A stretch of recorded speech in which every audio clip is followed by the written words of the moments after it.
Welcome to Business Notes. I'm your host, Diane Bogino. Our guest today is Dr. Shirley Jackson Whitaker, MD, MPH.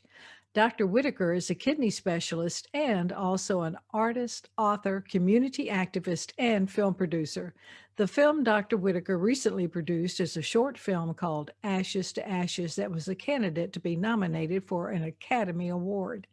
In addition, she was awarded the 2018 MLK Social Justice Award for Health Disparities. Dr. Whitaker, welcome to Business Notes, and thank you for being on the show today. Well, thank you for inviting me. I think it's going to be fun. Yeah, it will be. It's a pleasure to finally meet you after all this time.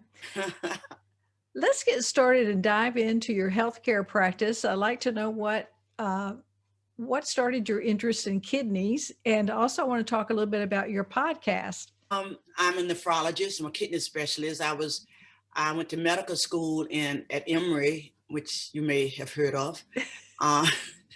And when I was in training, my internal medicine, one of my professors asked me what I consider kidneys, and it seemed reasonable. I was thinking about GI, and then I was sort of, amazingly for me, I was shy about approaching people and saying that's what I wanted to do.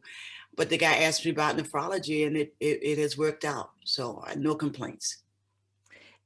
And you have on your podcast, you give some just really in-depth and really timely and useful medical advice. And I'm going to put the link to that across the screen. And is that done on a regular basis? I've been doing the COVID conversation for about 7 or 8 months now. And I started it because I was so heartbroken that so many people, especially African Americans, were dying from COVID. And I felt that I had to do something, and I thought it was necessary that they had some baseline information that they can do, things they can do to help themselves. And some people want to do that. They want to help themselves. So I want to provide that information. But 4 or 5 years before that, I used to go to Springfield, Mass on Sunday mornings and just talk about different aspects of medicine to people in just 15 minutes. So after COVID came, we couldn't go to the radio station. And then I decided that I wanted to pass on some information, just simple things that people may need and not know. For example, when they tell you got COVID pneumonia, and sometimes they were not admitting people for that. Just simple things like having an oximeter at home to know when your O2 is really low. When you lay down, lay on your belly and not your back. Simple, but they're important things that people should know. So I put that in a pamphlet, and that pamphlet is ready to be distributed, which is a good thing. Yeah, let's talk about this movie. You did not just get up one morning and say, hey, let's go produce a movie. What was the catalyst other than the massacre and the murder, of course, of so many African Americans? Even up until modern times, I don't think, Dr. Whitaker, that people realized this was going on even as late as the 1950s. But tell us what sparked this for you. I don't know. It's just this caring for people and feeling so sad that when I would see those photographs of people lynched and hanging in the trees. And I remember when I was like 5 or 6, I was at a funeral and they was putting the casket in the ground, but I was skipping from grave site. I'm making fun, just skipping around. And I paused when the minister was saying to a casket as it was being lowered, ashes to ashes, dust to dust. And later in life, I realized that a lot of people never got their ashes to ashes. And so I made up my mind that I was going to have a funeral for African Americans who had been lynched. And, the rule was in some areas, if the person was lynched and the families came to take that body, the Klan will come and take them. So you come take their body, we'll come and take you. So the body would hang there and let the animals do whatever they wanted to do with those bodies. And sometimes the bodies was burned up. I was told by this friend of mine who died last week. His name was Winfred Rimbert. There's a bit for him today in the New York Times that there are 3 stages to lynching, which I did not know. The first stage is that they hung you, in his case, they hung him by his legs, and they remove all your sexual organs, and those go to the highest bidder. And the second thing they would do, we think of lynching, we think of the noose, but that was the second stage. And you will see people, when you see some of the photographs of people with a noose, and there's a sheet, a handkerchief, something hanging in front of them, that's to cover up the fact that they removed all of their sexual organs. And the third part was they put gasoline on them and burned them up. So the part of, that I knew about before I met Winfred was that people were left there to hang, their bodies was burned up, and they never got the ashes to ashes. So I decided that I was going to have a funeral service. And I said, I could always have it in my backyard. And because we had a huge backyard, but I felt they could handle just at least a funeral. I never told Nate that till later, that I was thinking about having a funeral in the backyard. And I was going to the radio station, as I told you, in Springfield on Sunday mornings. And there was a guy that was there. He said, you could have it at this church here. And it's a church called St. John's. And that church is where John Brown spoke. Frederick Douglass spoke. Sojourner Truth spoke there. So it's a historic church. And the church at St. John is named after John Brown. So that turned out to be an excellent place to have it. So I felt, and I wanted them to have a funeral, and I wanted this funeral in style. So I was, Sunday mornings when I would go to the radio station, this a person who was her program, her name was Denise. And we're sitting there trying to think. I said, I want the casket brought to the church in either a big wagon, a hearse. For 3 months, we tried, and she said, go to this part of Massachusetts. They got a lot of farmers up there. I'm sure they have a wagon or something you could get your hands on, and some horses. But one day I was looking at the newspaper in Amherst, and they was having, there's a very famous artist that's from here, and I'm blanking on her name, but they was having, a movie was being done here, and they had a hearse and these horses. And I said, I found my hearse. And it's a glass hearse. And it had, and the guy said, these draft horses were sort of like Clydesdales. He says, I'm gonna make sure they're black, and I'm not gonna cut off their mane and something, let it be really full on their legs and their back. He said, because that makes them look more impressive. And I called him a year in advance, and he said, I just told him I wanted a hearse, and I want a year from now. He said, you planning ahead. But he didn't know what I was doing for. So that I found, things fell into place. They really fell in place. And so I had my funeral in 2016. And from that, a movie was done, and a friend of mine said, this is historic. There had never been a funeral for African Americans who had been lynched. And she said, you gotta document this. So one of my neighbors' daughter does filming, and he told her, ask her, will she help me? And things just have fallen into place in reference to the film Ashes to Ashes. A friend of mine was in Boston, and she was at a gallery, and she saw this man's work, and it had cotton on it. And she said, she thought about, I did work on cotton, like this painting you see behind me have cotton on it. So she gotta go see this guy's work. And we rode on a rainy, icy day in Massachusetts to go to see this artwork. And we met Winfred. And Winfred artwork is now, his work is phenomenal. And there was a documentary they were showing, and it says something about lynching. And I stood up and said, I'm from Waycross, Georgia. He said, baby, they lynch a lot of people. Where you from? And he was from South Georgia too. And so afterward, I was talking to him, and I said, you said something in the document about lynching. He said, yeah, they was lynching me. And we had started doing work for this film. And so we asked him, would he come to Amherst so I could, we could interview him. He said, baby, can you cook? I said, I mean, I think I do pretty good. He said, if you can cook, me and Patsy will be up there. But we talked with the girl that was going to do the film, and she said, go where he is, go to his setting and interview him. And the film was called Ashes to Ashes. And that film was among the 30 international films that was being considered for the Academy Award. It didn't make the final cut, but it was one being considered. It is in the archives for the New Yorker magazine. And today in the New York Times, they did obit on Winfred, my buddy. So sort of sad that we got to be very, very close. We were both from South Georgia, and but Winfred was in that film Ashes to Ashes, and it turned out to be phenomenal. So where can people see this film, Shirley? The film is, I understand it's on YouTube, but on April the 25th, we're going to show the film.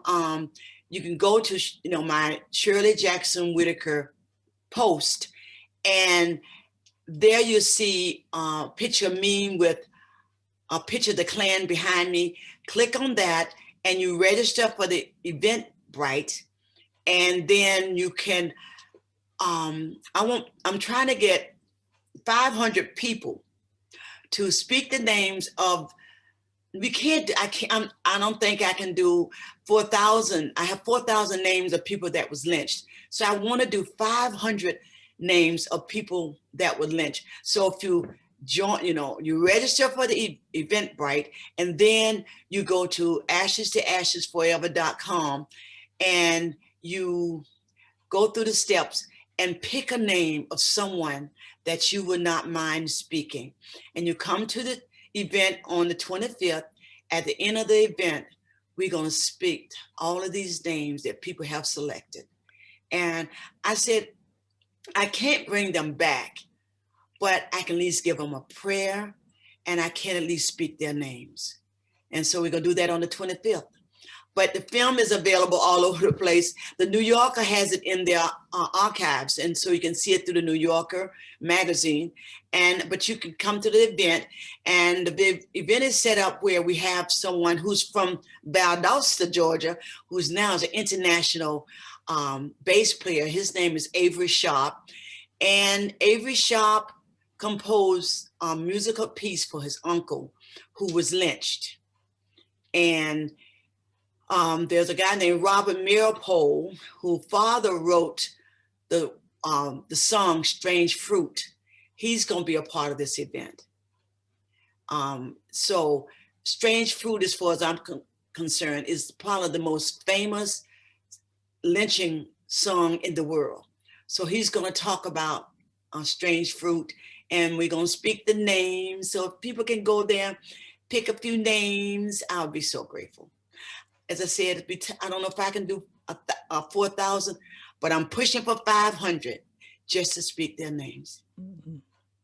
I can't imagine the research you did to even dig up the names. That must have been a well, there's task. A group. There is these 3 professors in Illinois who had been collecting names over 10 years. And when I contacted them, they said they'll be glad to give the names, for us to use for the other service. And so that's who we get the names from. I don't have this, it takes a lot of skill to do that. Tuskegee University has a good collection. We couldn't get our hands on that. And the Equal Justice Institute has some. We couldn't get our hands on that. But this group in Illinois were really, really supportive, and they gave us the names to use. And so that's where the names come from. Okay. We'll look for that. I'll put the link up there for that for that'd sure be great. Too. Yeah. And Shirley, tell us about your book of etchings. Okay. When I was there's a sort of famous artist, sculptor. He did sculptures and books. His name was Leonard Baskin. And I think Leonard has pieces in the Louvre and the Vatican and stuff like that. And not Winford, but Leonard came to my house and he saw some of my work and he suggested that I learn how to do etching. So Leonard Baskin um, taught me how to do etchings. And there was a student from one of the colleges in Amherst area. His name is Michael Culture. And he worked with Leonard and did his printing. He's an artist. Winford, no, I keep getting the name. Leonard died in, I think, 2006. But Michael came to see Ashes to Ashes, the event. And I had approached Michael about 6 weeks before then. I said, I think I want to do some etchings and, sell them and stuff like that. And so we was brainstorming. After he saw Ashes to Ashes, he called me on a Monday morning and he said, I haven't been able to sleep. You got to do a book of etchings and center it around Ashes to Ashes. So the book of etchings is called Ashes to Ashes. And it centers on the core of the program, which consisted of 6 people speaking about what happened to them when they were lynched. And I did portraits of them. And so we had 9 of the books, deluxe, that had Winford, who is in the New York Times today, or bit is in there. Winford did some small leather works of people of 7 lynchings.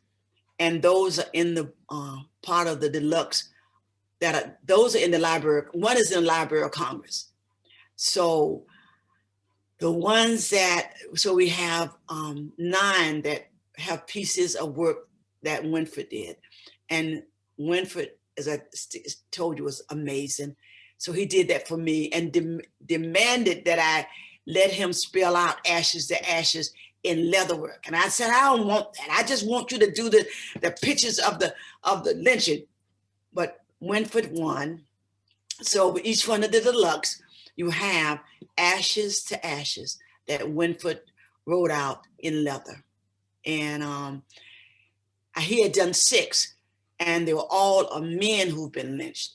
I said, Winford, women were lynched too. So he went back and he did one for me of a lady being lynched, because they did lynch women, and they loved to lynch pregnant women.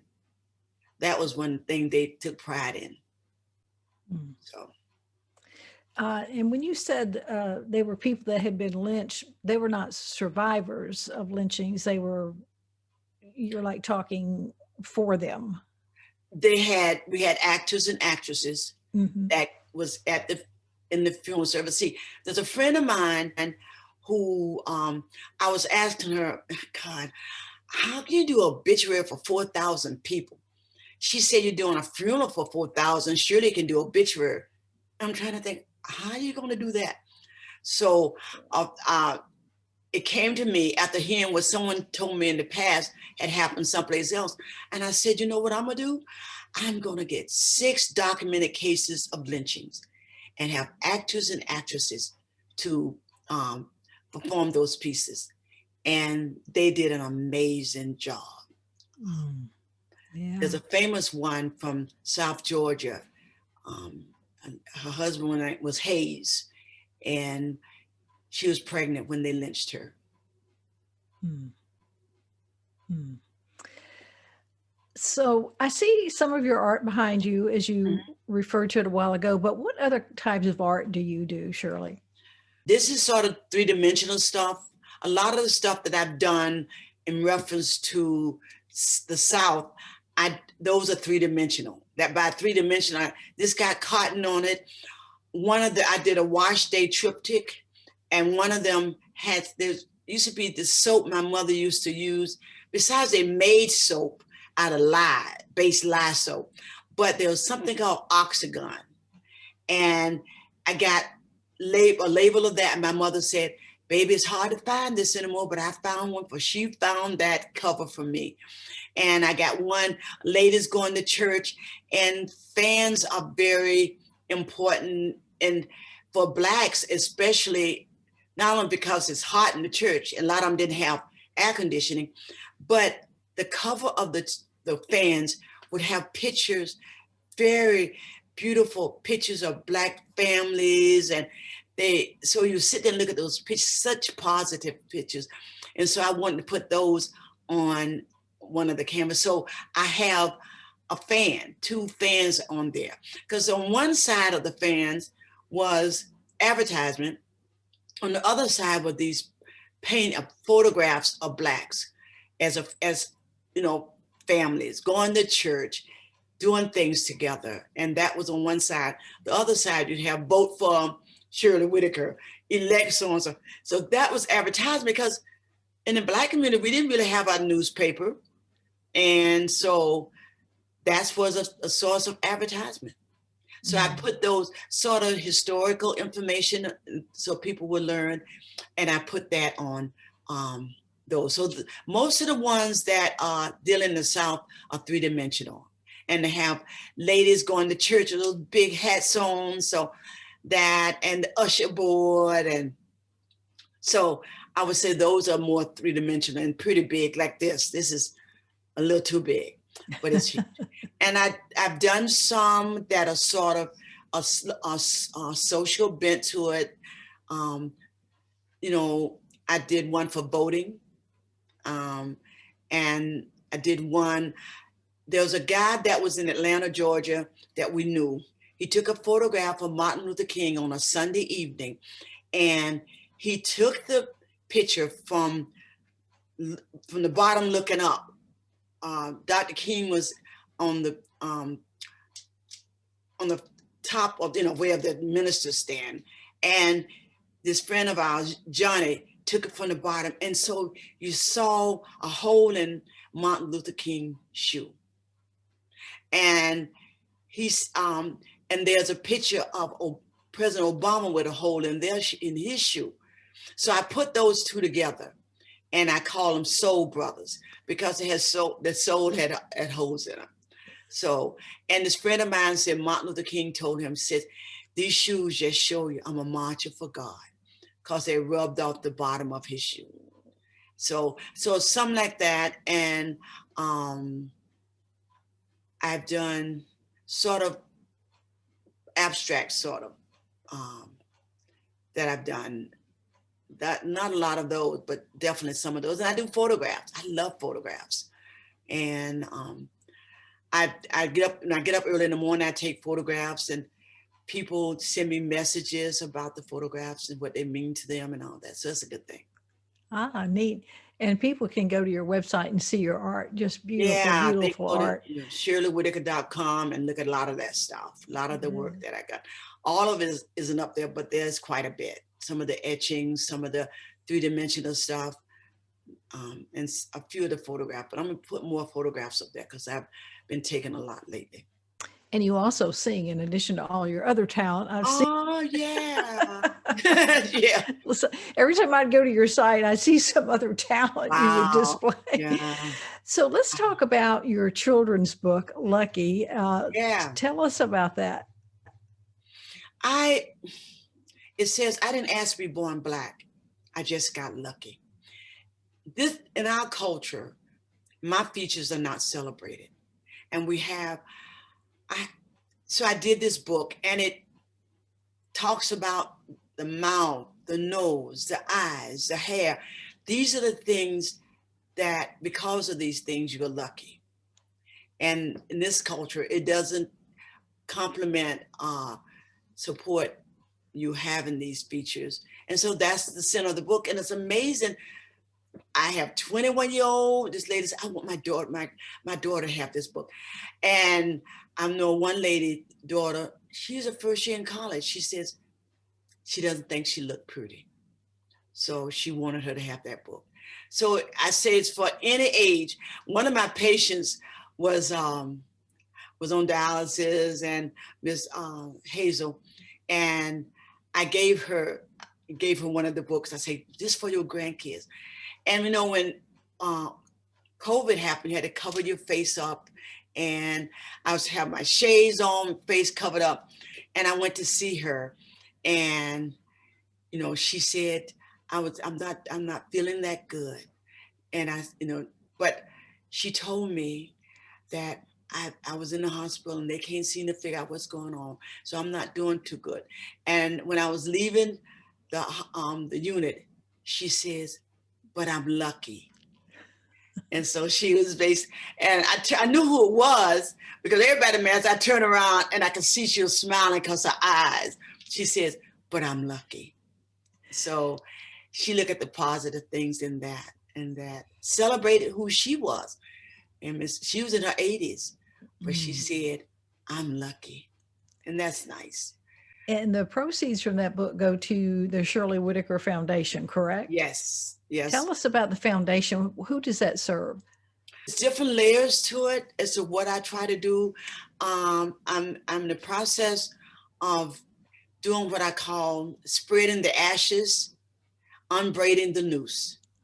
And by that, I feel that in order for this country to heal, we have to acknowledge our history. And using that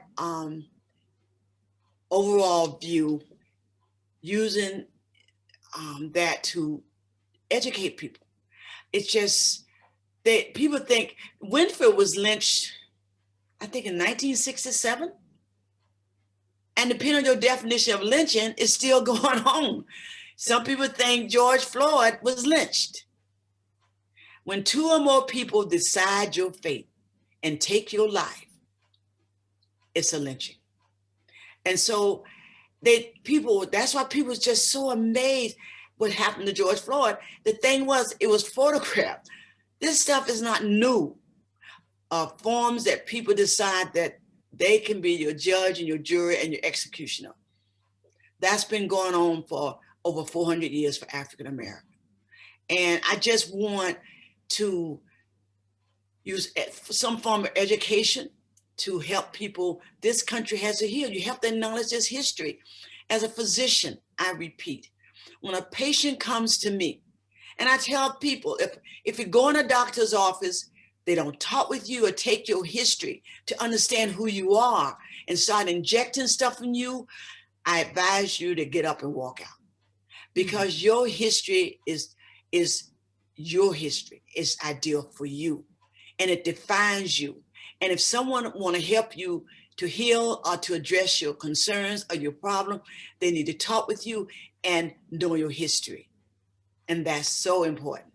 If I had a patient walk in one time, and she said, recently I saw that I forgot that what this patient problem was, and I had a mask on, and I saw her getting she was getting agitated, and I didn't know what was going on.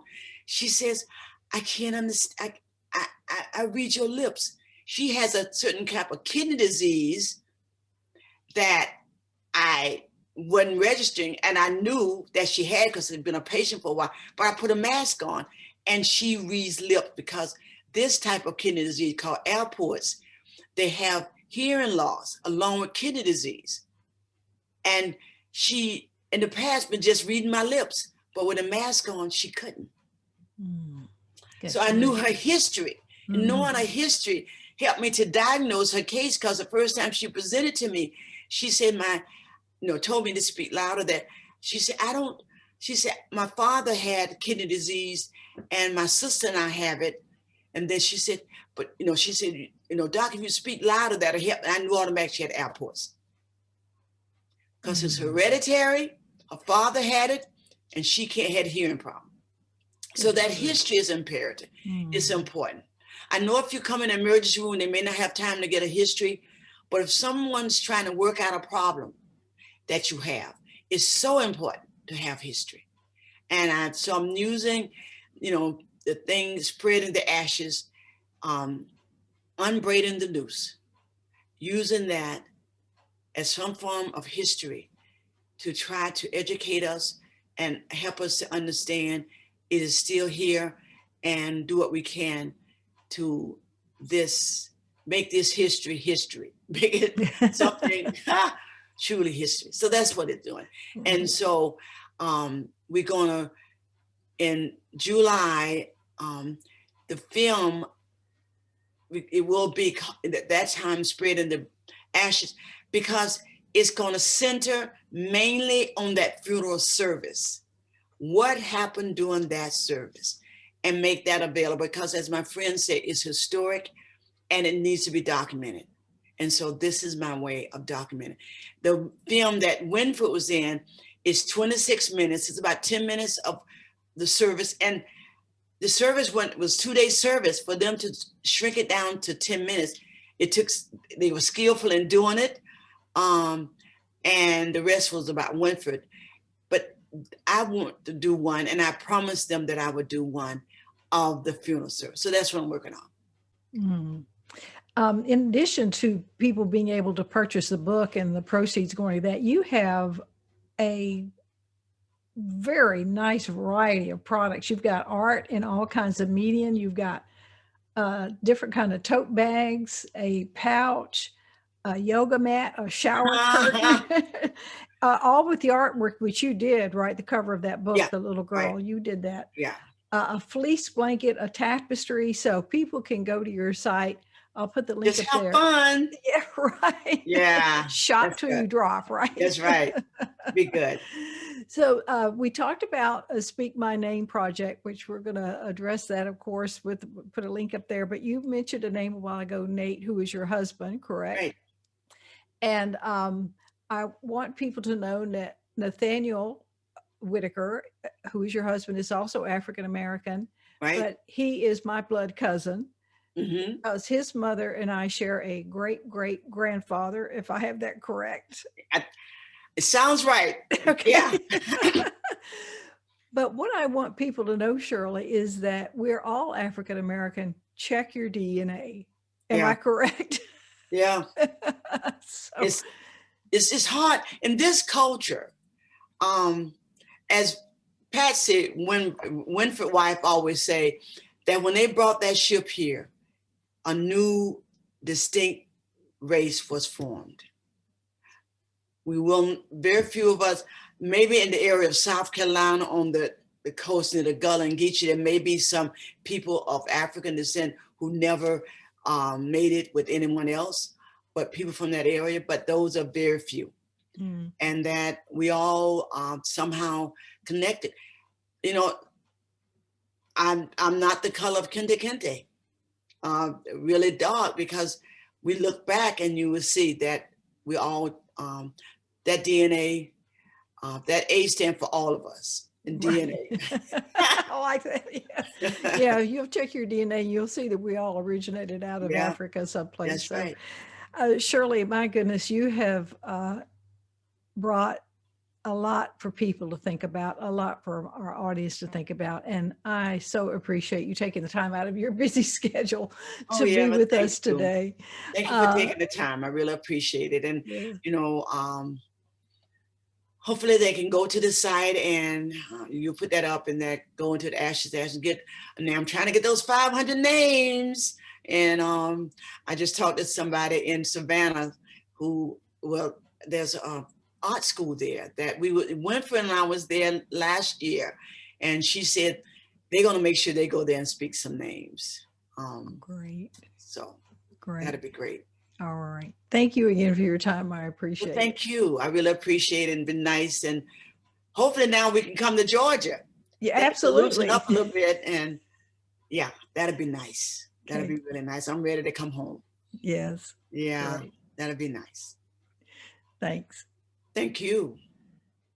Thank you for watching Business Notes. We've been speaking with Dr. Shirley Jackson Whitaker, MD, MPH, artist, author, community activist, and film producer. I'm your host, Diane Bogino, bringing you business ideas you can bank on.